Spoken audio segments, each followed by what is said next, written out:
स्वर संधि का पहला भेद है दीर्घ स्वर संधि। दीर्घ स्वर संधि में सजातीय ह्रस्व या दीर्घ स्वर के साथ उसी प्रकार के स्वर का जब संधि होता है तो विकार में हमेशा दीर्घ स्वर ही उत्पन्न होता है।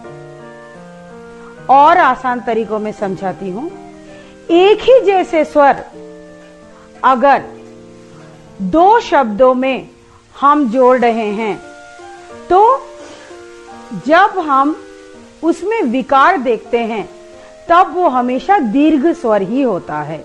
जैसे हिम प्लस आलय। हिम शब्द में अ है तथा आलय में आ है। दोनों के मिलने से आ शब्द जो कि दीर्घ स्वर है वह विकार के रूप में होता है। तब उत्तर में हम हिमालय शब्द लिखते हैं।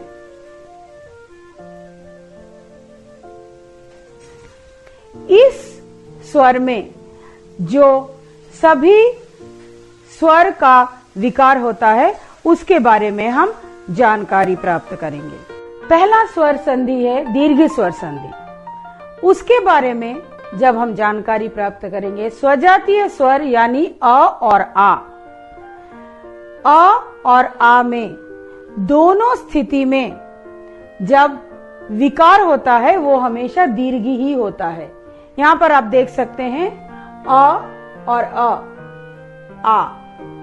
उदाहरण शब्द और अर्थ, शब्दार्थ। अ और आ हिम प्लस आलय हिमालय। आ और आ विद्या अर्थी विद्यार्थी। आ और आ विद्या प्लस आलय विद्यालय। यानी चारों स्थिति में जब विकार होता है वह हमेशा दीर्घ स्वर यानी आ के रूप में होता है। अब हम दूसरा स्वर यानी ह्रस्व ई और दीर्घ ई के बारे में देखेंगे। ह्रस्व ई और ह्रस्व ई दीर्घ ई। उदाहरण कवि प्लस इंद्र कविंद्र। ह्रस्व ई दीर्घ ई। गिरि प्लस ईश गिरीश। दीर्घ ई ह्रस्व ई दीर्घ ई। देवी प्लस इच्छा देवीच्छा। दीर्घ ई दीर्घ ई दीर्घ ई। नदी और ईश नदीश। ये हो गया दूसरा स्वर ह्रस्व ई और दीर्घ ई। अब हम तीसरा स्वर ह्रस्व उ और दीर्घ उ के बारे में जानेंगे। ह्रस्व उ दीर्घ उ।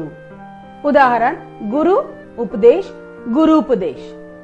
ह्रस्व उ दीर्घ उ लघु ऊर्मी लघूर्मी।